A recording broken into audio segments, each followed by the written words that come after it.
Okay students, तो अब हम लोग बात करते हैं आपकी जनरल एंट्री की कि जनरल एंट्री कैसे पास की जाएगी और किस तरीके से उनकी ट्रांजैक्शंस की जाएगी। सबसे पहले जो जनरल एंट्री पास की जाती है वो एंट्री होती है आपकी एप्लीकेशन की। मतलब कि the first entry we should have to pass is the share application received amount. तो सबसे पहले जो हम शेयर मनी, जो एप्लीकेशन मनी हम रिसीव कर रहे हैं उसकी ट्रांजेक्शन करते हैं, तो उसकी एंट्री क्या होगी आपकी? सबसे पहले बैंक अकाउंट को हम क्या करेंगे? डेबिट करेंगे, राइट। और कितने से डेबिट किया जाएगा आपके क्वेश्चन में? डेबिट अमाउंट होंगी। कितने शेयर्स हमने रिसीव किए हैं? एक्चुअली हमने जो शेयर्स रिसीव किए हैं वो शेयर हैं आपके 1,90,000, ठीक है। तो जब हमने 1,90,000 रिसीव किए हैं और आपकी जो पैसे थे, मतलब कि जो अमाउंट, एक्चुअल अमाउंट हम ने सेट की थी एप्लीकेशन की, वो अमाउंट थी आपकी 3 रुपए। मतलब कि 1,90,000 को जब हमने 3 से मल्टीप्लाई किया तो अमाउंट जो आई है हमारी वो कितनी आई है? 5,70,000, ठीक है। इसके बाद अब क्या हुआ? बैंक अकाउंट डेबिट तो हमने कर दिया 5,70,000 से। अब क्रेडिट किसे करेंगे? तो क्रेडिट करेंगे हम शेयर, किसको? शेयर कैपिटल अकाउंट को क्या कर देंगे अब हम यहाँ पे? सॉरी, शेयर एप्लीकेशन अमाउंट को हम यहाँ पे क्या कर देंगे? क्रेडिट कर देंगे। कितने अमाउंट से ये ट्रांजेक्शन पास होगी? ये ट्रांजेक्शन पास होगी 1,70,000 से पास की जाएगी। ये एंट्री तो हो गई सिर्फ और सिर्फ आपकी रिसीविंग की। नेक्स्ट एंट्री की अगर हम बात करते हैं तो मेन एंट्री है वो है आपकी ड्यू की एंट्री। तो क्या होगी? सबसे पहले शेयर एप्लीकेशन को हम क्या कर देंगे? एप्लीकेशन अकाउंट को सबसे पहले डेबिट करेंगे। और कितने से डेबिट करेंगे हम? 5,70,000 से डेबिट करेंगे। अब उसके बाद देखते हैं कि सबसे पहले आपके शेयर कैपिटल में कितना पैसा जाएगा। अब देखो यहाँ पे जो हमने अमाउंट ट्रांसफर की है ये 5 लाख वाली एप्लीकेशन पे, वो किस बेसिस पे आई है? वो जो बेसिस था आपका, यहाँ पे जिस अमाउंट से हमने क्रेडिट किया था वही उठा के हमने यहाँ क्या कर दिया? डेबिट कर दिया। अब बात करते हैं हमने शेयर्स इशू कितने किए थे। मैम हमने जो शेयर्स इशू किए थे वो थे आपके 1 लाख शेयर इशू किए गए थे, राइट। और कितने रुपए के हिसाब से ये हुए थे? 2 रुपए के हिसाब से हुए थे। 2 रुपए के कहा, 3 रुपए क्वेश्चन में लिखा है, लेकिन 3 रुपए में से 1 रुपए तो प्रीमियम का है, राइट। क्वेश्चन में देखिए साफ साफ लिखा गया था कि 1 रुपए किसका है? आपका प्रीमियम का है। तो 3 में से जब 1 रुपए प्रीमियम का हुआ तो 2 रुपए ही हुए आपके कैपिटल में। तो कितना ट्रांसफर हो जाएगा आपका यहाँ पे? 2 लाख रुपए तो यहाँ ट्रांसफर हो गया, ठीक। अब उसके बाद अगर बात की जाए, ये तो हो गया। अभी भी देखो डिफरेंस कितने का आ रहा है। मैम डिफरेंस तो अभी बहुत आ रहा है, क्योंकि 5,70,000 था, सिर्फ 2 लाख हुआ। तो अभी तो हमारा सिक्योरिटी प्रीमियम भी देना है, वो भी हमने नहीं दिया, राइट। तो अब जब हम सिक्योरिटी प्रीमियम की पेमेंट करेंगे तो किस हिसाब से करेंगे? 1 लाख शेयर हैं, मतलब कि 1 लाख शेयर हैं, ठीक है। 1 लाख, सॉरी 1 लाख शेयर हैं आपके। और 1 लाख शेयर किस बेसिस पे आपको दिए गए हैं? वो 1 रुपए के हिसाब से दिए गए हैं। जब 1 रुपए के हिसाब से, तो अमाउंट कितनी हो जाएगी आपकी? 1 लाख अमाउंट इसकी हो जाएगी। अभी भी हमारे सिर्फ 3 लाख हुए और पहुंचना कहाँ तक है? 5,70,000 तक पहुंचना है। कुछ ना कुछ डिफरेंस है। डिफरेंस के बाद हम बात करते हैं सबसे पहले कि शेयर अलॉटमेंट में हमने कितनी अमाउंट ट्रांसफर की थी। हमने जो अमाउंट ट्रांसफर की थी शेयर अलॉटमेंट के टाइम पे, मैम अभी हमने टेबल देखी तो टेबल के अकॉर्डिंग जो ट्रांसफर हो रही थी वो थी सिर्फ और सिर्फ आपकी 45,000, ठीक है। मतलब कि सिर्फ 45,000 अमाउंट हमने शेयर अलॉटमेंट को दी। बाकी पैसा जितना बचा वो कहाँ चला गया? मैम वो तो हमारा कॉल इन एडवांस हो गया। कॉल इन एडवांस कैसे हो गया? किसी ने पैसा पहले दे दिया क्या? नहीं, पहला नहीं दिया, लेकिन कुछ हमारा बैलेंस था, वो बैलेंस उठा के हमने कहा क्या? कॉल मनी में ट्रांसफर किया। अभी देखिएगा एडजस्टमेंट टेबल वाला फिर से एक बार चेक कर लीजिएगा। उसके अकॉर्डिंग क्या था आपका? 50,000 रुपए जो हमने दिए थे वो कहाँ चले गए थे? कॉल में चले गए थे। कैसे चले गए थे? क्योंकि अलॉटमेंट के टाइम पे जो पैसा रिकवर किया गया, जो अलॉट किया गया, वो कम था। इसके बाद भी हमारे कुछ रुपए बच गए थे। कौन से रुपए जो बचे थे वो कहाँ चले जाएंगे? बैंक में चले जाएंगे। देखो सबसे पहले बात करते हैं एडजस्टमेंट नंबर 2 की। तो एडजस्टमेंट नंबर 2 के अकॉर्डिंग जो पैसा बचा था वो था आपका 25,000 रुपए, ठीक है। जो पैसा बचा था वो कितना बचा था? 25,000 रुपए बचा था। लेकिन एडजस्टमेंट 3 के अकॉर्डिंग हमारे पास 1,50,000 रुपए बचे थे। तो टोटल अमाउंट कितनी हो गई यहाँ पे आपकी, टोटल हो गई 1,75,000 रुपीज। ठीक है, तो यहाँ अमाउंट कितनी चली जाएगी आपकी, ये अमाउंट हो जाएगी 1,75,000।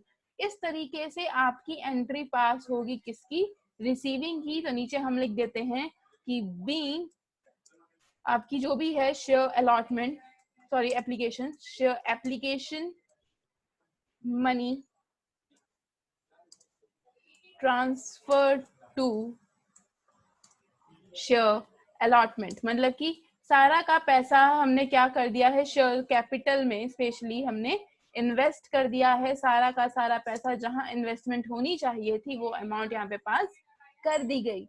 ये तो एंट्री थी सिर्फ और सिर्फ आपके एप्लीकेशन के टाइम की। इसी के साथ अब हम बात करते हैं आपके शेयर अलॉटमेंट की एंट्री के बारे में। मतलब कि अब देखते हैं कि शेयर अलॉटमेंट की एंट्री किस बेसिस पे पास की जाएगी। तो हम जानते हैं कि सबसे पहले जो एंट्री होती है वो एंट्री होती है आपके ड्यू की, और क्वेश्चन में भी बोला गया है कि आपको यहाँ पे प्रीमियम अलॉट किया जा रहा है। मतलब कि एप्लीकेशन मनी जो आपको क्वेश्चन में, सॉरी अलॉटमेंट मनी जो क्वेश्चन में कहता है वो 4.5 रुपीज के हिसाब से है, जिसमें कि 1.5 आपका प्रीमियम है। तो अगर हम बात करें आपकी ड्यू की एंट्री की, तो सबसे पहले क्या आएगा आपका, सबसे पहले आएगा शेयर अलॉटमेंट अकाउंट, और ये अमाउंट कहाँ से पास किया जाएगा आपके, ये अमाउंट हो जाएगा आपका 4,50,000। और ये अमाउंट आपके कहाँ से आया, ये अमाउंट आपका आया 1,00,000 रुपए हमारे पास थे। मतलब कि जो शेयर्स हैं, स्पेशली जो शेयर्स की हम बात कर रहे हैं, वो शेयर कितने हैं आपके पास, वो शेयर आपके पास हैं 1,00,000 रुपए, और कितने हिसाब से हैं, 4.5 के अकॉर्डिंग हमें मार्किंग की गई है। तो ये हो गया आपका 4,50,000। ये तो पैसा है जो कि शेयर अलॉटमेंट के टाइम पे आ रहा है। ड्यू की एंट्री की बात कर रहे थे, तो ड्यू की एंट्री होती क्या है, to share allotment account to share capital. लेकिन क्वेश्चन में सिक्योरिटी प्रीमियम भी है, लेकिन पहले हम बात कर लेते हैं कि शेयर कैपिटल में कितना पैसा जाएगा। तो शेयर कैपिटल में कितना जाएगा, शेयर कैपिटल के बाद ये बोलता है कि 4.5 में से 1.5 रुपीज तो सिर्फ और सिर्फ किसके हैं, आपके प्रीमियम के हैं। तो इसके बाद जब 4.5 में से 1.5 प्रीमियम के हैं, तो आपके यहाँ पे कितने रुपए हुए, यहाँ पे तो हमारे सिर्फ 3 रुपए हुए। मतलब कि 1,00,000 को 3 रुपए के हिसाब से करते हैं, तो एंट्री होती है आपके 3,00,000 की। मतलब हमारे शेयर कैपिटल में सिर्फ कितना जाएगा, 3,00,000 रुपए ही जाएगा। इसके बाद आपका जो बैलेंस है वो कहाँ चला जाएगा, वो बैलेंस आपका सिक्योरिटी प्रीमियम के नाम से ट्रांसफर हो जाएगा, जो कि कितना है, 1,00,000 शेयर पे 1.5, दैट इज 1,50,000 शेयर्स सिर्फ और सिर्फ किसके हैं, आपके सिक्योरिटी प्रीमियम के हैं। ये एंट्री तो हो गई हमारे ड्यू की। ठीक, अब बात करते हैं रिसीविंग की एंट्री की। ठीक है, तो रिसीविंग की एंट्री हमारी किस बेसिस पे होगी, बैंक को लेके हम सबसे पहले एंट्री पास करते हैं। तो यहाँ पे क्या आएगा, सबसे पहले बैंक अकाउंट को हम क्या कर देंगे, डेबिट कर देंगे, राइट। बैंक अकाउंट को जब हम यहाँ पे डेबिट करेंगे, तो कितने से डेबिट करेंगे उसको यहाँ पे डिस्कस करना है।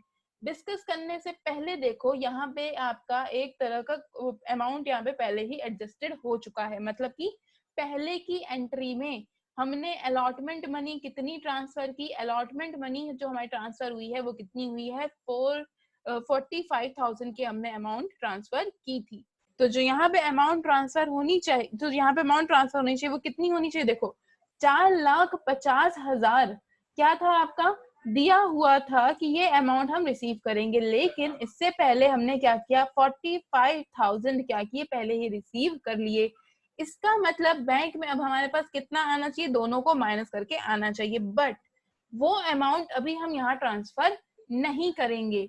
क्यों नहीं करेंगे, क्योंकि क्वेश्चन में आपको कॉल इन एडवांस दिया है। तो इस ट्रांजेक्शन को यहाँ पे रोकते हैं और नीचे चलते हैं। नीचे चलेंगे तो सबसे पहले हम चलते हैं उस अकाउंट पे जो कि हमें क्रेडिट करना है, मतलब कि शेयर अलॉटमेंट। यहाँ देखते हैं कि शेयर अलॉटमेंट में कितना पैसा हमारा ट्रांसफर होना चाहिए। तो शेयर अलॉटमेंट में कितना जाएगा, ऑफ कोर्स 4,50,000 में से जब 45,000 माइनस कर देते हैं, तो हमारे पास जो अमाउंट आती है वो आती है आपकी 4,05,000 रुपए। ठीक है, ये कहाँ से आया आपका, जब हमने 4,50,000 में से 45,000 को माइनस कर दिया तो 4,05,000 किसका हुआ? शेयर अलॉटमेंट का हुआ। ये 45 आपके कहाँ से आए? शेयर अलॉटमेंट की ये वाली मनी वहां पे लिखी गई थी। इसके बाद अब देखो यहाँ पे क्या है, एक तरह से कॉल इन एडवांस भी दिया गया है, टू कॉल इन एडवांस। ठीक है, अब देखो कॉल इन एडवांस कितना है, क्वेश्चन कहता है कि जो शेयर होल्डर है वो कितने का है? 5,000 शेयर्स का है। अब जो 5,000 शेयर्स का है और उसने पैसा जो हमें दिया है वो किस टाइम पे दे दिया है? वो हमें स्टार्टिंग में ही उसने पेमेंट कर दी है। मतलब कि उसने जो कॉल है, first call and second call का पैसा साथ में दिया है। तो first call and second call का जो पैसा बन रहा था वो कितना बन रहा था? 5 रुपए बन रहा था। तो ये अमाउंट यहाँ कितनी हो जाएगी आपकी? ये अमाउंट हो गई यहाँ पे 25,000। ठीक है, तो बैंक में कितना जाएगा? 4,50,000 में जब 45,000 माइनस करेंगे और साथ ही साथ ऐड करेंगे कितना? 25,000 रुपए। और ये 25,000 रुपए कहाँ से आए? ये आए आपके कॉल इन एडवांस के। तो ये अमाउंट यहाँ पे कितनी जानी चाहिए? ये आएगी आपकी 4,30,000 की अमाउंट ट्रांसफर होगी। ओके, इस तरीके से जो एंट्री पास की जाएगी वो होगी आपकी शेयर अलॉटमेंट की। इसके बाद जो बात की जाती है वो कॉल इन एरियर्स की आती है। मतलब कि सॉरी, अब जो बात होगी आपकी फर्स्ट कॉल की एंट्री की एंड सेकंड कॉल एंट्री की होगी। आई होप कि जो आपको दिक्कत हो रही थी, जो प्रॉब्लम हो रही थी, वो सिर्फ एप्लीकेशन एंड अलॉटमेंट के टाइम पे ही प्रॉब्लम होती है। क्वेश्चन की लैंग्वेज को समझने की कोशिश करनी है, क्वेश्चन क्या कह रहा है, कैसे एडजस्टमेंट हो रही है, सिर्फ उस चीज को समझने की कोशिश करनी है। अगर एक बार वो आपको समझ में आ गया तो पूरा का पूरा क्वेश्चन ही आपको क्लियर हो जाएगा। तो नेक्स्ट जो एंट्री आती है आपकी फर्स्ट कॉल की एंड फाइनल कॉल की, जल्दी से उसे करके मुझे सेंड कीजिए। Thank you.